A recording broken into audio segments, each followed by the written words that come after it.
গতকাল থেকে বেশ কয়েকজন আমাকে অনুরোধ করছেন যে হামজাকে নিয়ে কন্টেন্ট বানানোর জন্য। মানে হামজা বাংলাদেশের হয়ে প্রথম যে ম্যাচটা খেললেন এটা নিয়ে বলার জন্য। অনেকে মেসেজ করছেন, অনেকে অন্যান্য কন্টেন্টের নিচে কমেন্ট করতেছেন, এবং এটা খুব স্বাভাবিক ব্যাপার। কারণ হচ্ছে হামজা বাংলাদেশে যে আসলো তার এই আশা নিয়ে তো আমি কয়েকটা কন্টেন্ট করছি, অনেকগুলো বকবক করছি, এবং আসার প্রক্রিয়া নিয়ে গল্প করছি। সেক্ষেত্রে সেই সবচেয়ে নাটকীয় ব্যাপারটা, সবচেয়ে কাঙ্ক্ষিত সময়টা, যে বাংলাদেশের ওই লাল জার্সিটা পরে হামজা মাঠে নামলো, জাতীয় সঙ্গীত গাওয়ার পরে তার চোখ থেকে প্রায় পানি বেরোয় গেল, সে করতালি দিয়ে শেষ করলো ব্যাপারটা। তো সেই হামজার খেলা নিয়ে কেন কথা বলবো না? এইখানে আমার না একটা লিমিটেশনস আছে, যে লিমিটেশনসটার কারণে আমি খুব একটা কথা বলার আগ্রহ খুঁজে পাই নাই। মানে আমার তো শত শত লিমিটেশনস, সেটা আপনারা যারা মোটামুটি দু চারটা কন্টেন্ট দেখছেন তারা এতদিনে ধরে ফেলছেন। তার ভিতরে সবচেয়ে বড় যে লিমিটেশন সেটা হচ্ছে যে ক্রিকেট বলেন, ফুটবল বলেন, কোনো খেলা টেকনিক্যালি আমি বুঝায় বলার মতো বুঝি না। বুঝায় বলতে গেলে তো আসলে নিজের ট্যাকটিক্স গুলো, টেকনিক গুলো খুব ভালো বোঝা লাগে, আমি অত ভালো বুঝি না। কিন্তু গতকালকে গেমে যা যা হয়েছে সবগুলো ট্যাকটিক্যাল ব্লান্ডার এবং টেকনিক্যাল ব্লান্ডার, সবগুলো। এই যে আমাদের কোচ আছে, কি যেন নাম, কাবরেরা, এই লোকটারে আমার কাছে মনে হয়েছে যে আসলে কোনো একটা লিগের থার্ড ডিভিশন, ফোর্থ ডিভিশনে টিম পরিচালনা করতে গেলেও যতটুকু বোধভাসী থাকা উচিত, যতটুকু খেলোয়াড় চেনা উচিত, সেটা উনি চেনেন না। মানে একটা ম্যাচ দেখে এত বড় কথা বলা যায় না, কারণ আমি তো রিসেন্ট পাস্ট বাংলাদেশের খেলা দেখি না। আমার কাছে মনে হয়েছে এই লোক ট্যাকটিক্যালি আমার চেয়ে পুয়ার। আমি গতকালকের ম্যাচে আমার তাই মনে হয়েছে। ফলে সেই কথাগুলো যদি আমার বলতে হয় যে হামজা চৌধুরীকে উনি ডেকে এনে কিভাবে অপমান করছেন, সেই কথাগুলো যদি আমার বলতে হয়, আমার তো ওই বোধ বুদ্ধি থাকা লাগে। তারপরেও আপনারা যেহেতু অনুরোধ করছেন, আমি সর্বোচ্চ চেষ্টা করব যে আমি একটু বলার যে আসলে হামজারে কতটা ইউজলেস, কতটা ওয়েস্ট এবং কতটা অপমান করা হয়েছে কালকের ম্যাচটায়, সেই জিনিসটা একটু আলোচনা করি। দেখেন, এই বাংলাদেশের যে কোচ কাবরেরা, তাকে নিয়ে গত বছর দুই ধরেই, উনি বলতে আসেনি বছর দুই, এই বছর দুই ধরেই সমানে আমি ফেসবুকে গালিগালাজ দেখি। আমাদের যারা ফুটবল বোঝে, আমাদের এই জেনারেশনের একটা সমস্যা কি জানেন? আপনি ধুন ফুন বোঝাইতে পারবেন না। একটা জেনারেশন আগে যান, আমাদের জেনারেশনে যান, আপনি অনেক নামতা পড়ায় ছেড়ে দিতে পারবেন।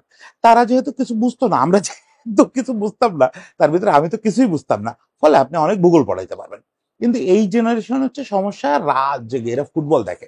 শুধু দেখে না, এরা ওয়ার্ল্ড ক্লাস ধারাভাষ্য শোনে, তারপরে ওই টেকনিক্যাল বিশ্লেষণগুলো পরের দিন পরে টপ লেভেলে কোথাও, মানে দুনিয়ার সেরা সেরা লোকেদের বিশ্লেষণ শুনে, দেখে, খেলা দেখে এরা অভ্যস্ত। এরা সকালবেলায় উঠে কাদের খেলা বিশ্লেষণ করে আপনি জানেন? ক্লপ, গার্দিওলা, আনচেলত্তি, এদের খেলা নিয়ে কথা বলে।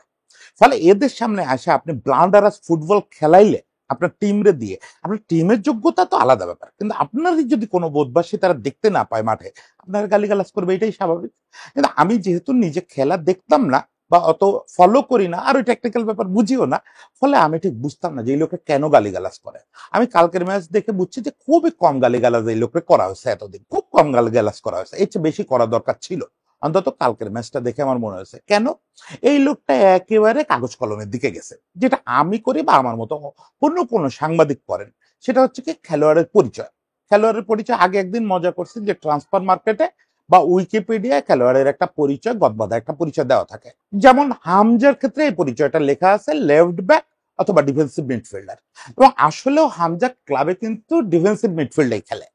এখন সাংবাদিকরা অনেকেই যেটা করলেন, সমানে লিখতে থাকলেন যে হামজা ডিফেন্সিভ মিডফিল্ডে খেলে, আমাদের জামালও ডিফেন্সিভ মিডফিল্ডার, তাইলে একটা ক্লাস লাগবে, এবং সেক্ষেত্রে হয়তো জামাল ম্যাচ পাবে না।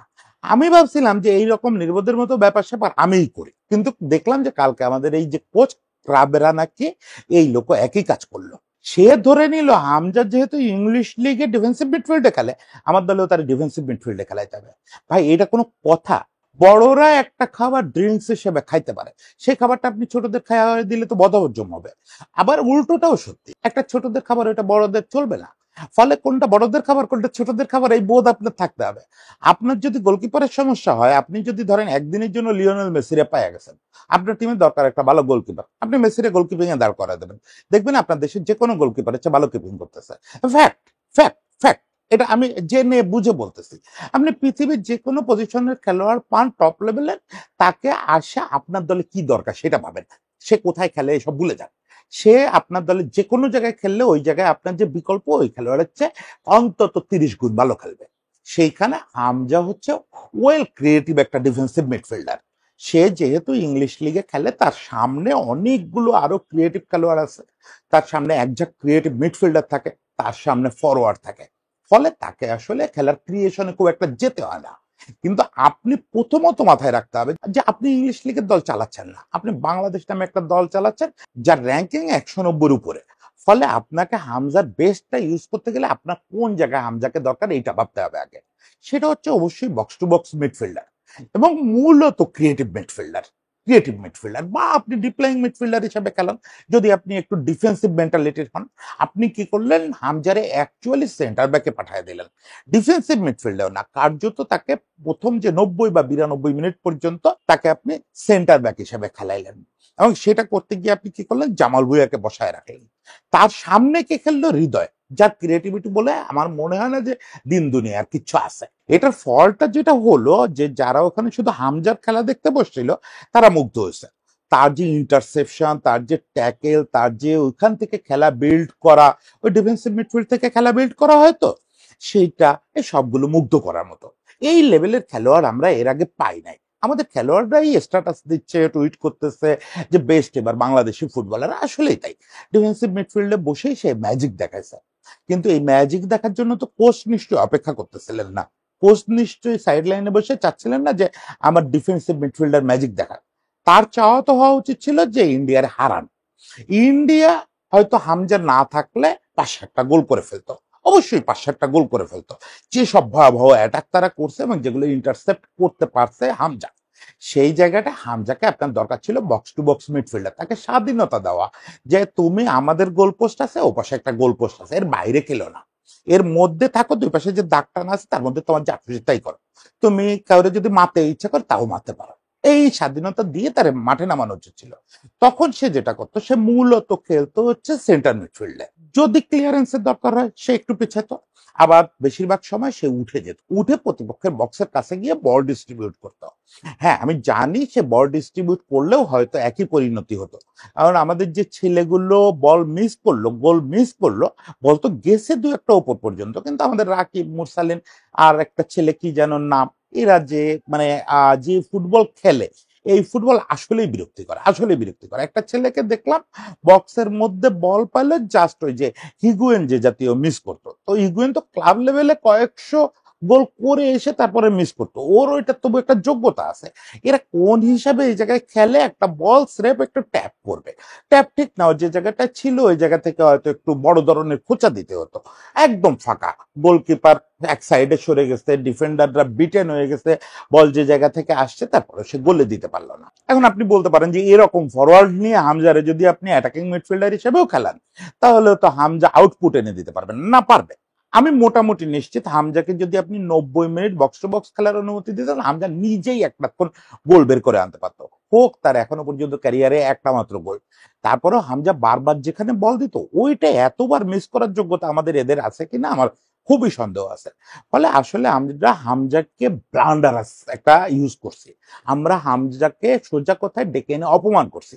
অপমান শব্দটা কেন বলতেছি, আপনি দেখবেন 90 মিনিট পার হওয়ার পরে হামজা কোচের ইশারার অপেক্ষা না করে হামজা উঠে গেছে, উঠে একদম শেষ চেষ্টা, ওই যে ড্র ম্যাচ গুলোতে, ইন্টারন্যাশনালে আপনি এই জিনিস দেখবেন যে ড্র ম্যাচ গুলোতে কোচ কি চাচ্ছে ওই সময় আর খেলোয়াড়রা মাথায় রাখে না।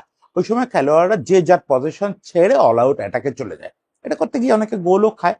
যেহেতু ওইখানে হামজার উপর পরিষ্কার কোনো নির্দেশনা ওই সময় সে মানে নাই, সে ওই সময়টা গোল বের করার জন্য সর্বোচ্চ চেষ্টা করছে, সে প্রতিপক্ষের ডি বক্সে ঢুকে গেছে। শুরু থেকে যদি হামজাকে আপনি এই সুযোগটা দিতেন, মানে ডিফেন্সিভ মিডফিল্ডে আপনি জামাল ভুঁইয়ারে রাখতেন, যদি মনে করেন যে জামাল ভুঁইয়া 90 মিনিট খেলার মতো ফিট নাই, সেক্ষেত্রে ওই যে হৃদয় বা আর যারা আছে তাদের কাউকে ডিফেন্সিভ মিডফিল্ডে রাখা, আরো দু একজন বোধহয় আছে, আমি সবাইকে ঠিক মতো চিনি না, যাকে হোক ডিফেন্সিভ মিডফিল্ডে রাখতে হবে। যদি না থাকে আপনার, তার মানে স্কোয়াড করা হয় নাই ঠিক মতো। এর সঙ্গে আবার একটা ছেলে দেখলাম পোস্ট করছে, আমি জানি না সত্যি কিনা, এই টিমে যে সবচেয়ে ভালো যে স্ট্রাইকার, সেই ছেলেটাকে মাঠে নামানো হয় নাই। তার সঙ্গে ওই যে কাজেমের কথা শুনলাম, আমাদের হালিমবার ছেলে, ওকেও একবার মাঠে নামানো হলো না।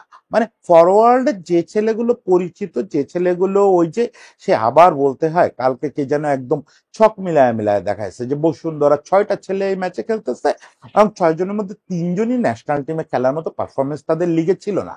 এদের আবার বদলানো হয়েছে, বদলি খেলোয়াড় হিসেবে যাদের নামানো হয়েছে সব কয়েকজন বসুন্ধরার, এবং তাদেরও লিগ পারফরমেন্স দিয়ে দিচ্ছে এই ছেলেরা, যে এরা কেন এই টিমে খেলার যোগ্য না।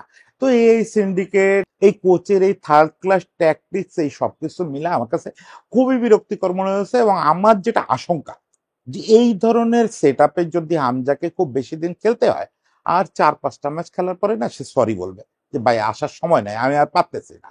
এখন আমার কথা শুনে কেউ আর্গু করতে পারেন যে ভাই হামজাকে এখন আমরা আর্জেন্টিনা টিম আইনা দিব, আমরা পাবো কোথায়? আমাদের যা আছে তাই নিয়েই তো খেলতে হবে। হ্যাঁ, আমিও সেই কথাটা বলি যে আমাদের যা আছে তাই নিয়ে খেলেন, আমাদের যা অ্যাভেলেবেল আছে বেস্টদের নিয়ে খেলেন। এই যে এত কথা শুনতেছি যে আমাদের বেস্ট ছেলে পেলে আমাদের টিমে চান্স পাচ্ছে না, এই কথাগুলো বন্ধ করেন। রিয়েলি এই কথাগুলো বন্ধ করতে হবে। আমাদের বেস্টটা মাঠে নামছে, এটা অ্যাসিওর্ড হওয়ার পরে যদি বাংলাদেশ 10-0 গোলে হেরে আসে হামজার উপস্থিতিতে, তারপরেও আপত্তি করবো না, আর একবারও কথা বলবো না। দ্বিতীয় কথা হচ্ছে যে কোচ বদলান, মানে এই কোচকে আপনি বললেন আর এই কোচ হচ্ছে বেটার ডিসিশন নিবে, এই যোগ্যতা তার আছে বলে আমার মনে হয় নাই। আমার একদমই কালকের ম্যাচ দেখে মনে হয় নাই। মানে কিছু জিনিস তো দেখতে দেখতে অন্তত বুঝছি, মানে একেবারে অপদার্থ মূর্খরেও আপনি যদি 20-25 বছর ধরে ফুটবল দেখান, তাও সে কিছু বুঝবে যে এই কোচের কদ্দূর ক্ষমতা আছে। এই কোচের ক্ষমতা এই পর্যন্ত, এর চেয়ে বড় জোর আপনি কুকিলাইলে গুছাইলে একটু ভালো হতে পারে, কিন্তু আপনাকে কোয়ালিটি কোচ দিতে হবে। এর চেয়ে মারুফ ভাই অন্তত 100 গুণ ভালো ন্যাশনাল টিম পরিচালনা করার যোগ্যতা রাখে। তার ওই ট্যাকটিক্যাল সেন্স আছে, তার ওই টেকনিক্যাল সেন্স আছে। আপনি বিদেশি কোনো কোচ না পান, কোনো সমস্যা নেই, আপনি মারুফ ভাইয়ের হাতে টিম দেন, বা আমাদের আরো যারা আছে, ছোটন ভাই আছে, আমাদের এখন দেশে বেশ কিছু ভালো কোচ আছে, তাদের দেন, ইচ্ছে ভালো করবে। এই লোকরেদি হবে না। এবং যাতে ওই কোচ হামজাকে ইউজ করতে পারে, আর বিদেশি কোনো ভালো কোচ আনতে পারলে, মানে মিড লেভেল কোনো কোচ আনতে পারলে তো খুবই ভালো। যাই হোক, এই কোচ বদলানোর কোনো বিকল্প নাই, যাতে আমরা হামজাকে ইউজ করতে পারি।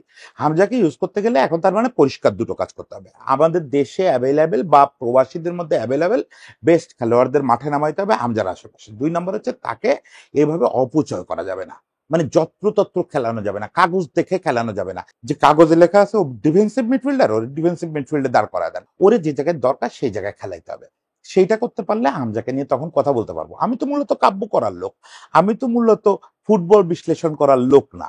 আপনি যখন হামজার এই দুটো শর্ত পূরণ করবেন, যে হামজার আশেপাশে মোটামুটি কোয়ালিটি খেলোয়াড় এবং তাকে সঠিক পজিশনে খেলা, তখন দেখবেন বাংলাদেশ ঠিকই জয় নিয়ে আসছে। আর জয় নিয়ে আসলে তো আমি কাব্য করতে পারবো, কাইন্দা কাটা একটা কিছু বলতে পারবো। তখন আর আমাকে অনুরোধ করা লাগবে না যে ভাই আপনি কন্টেন্ট করেন। তো যাই হোক, আজকে ক্ষমা করে দেবেন, হয়তো টেকনিক্যালি উল্টাপাল্টা কিছু বলে ফেলছি, আমি জানি না কি ভুল বলছি, জানলে তো ঠিক বলতাম। তো যাই হোক, সবাইকে শুভেচ্ছা, এবং হামজার জন্য শুভেচ্ছা থাকলো, অন্তত যেন বিরক্ত না হয়ে যায়, এই অপেক্ষায় থাকলাম। সবাই ভালো থাকবেন।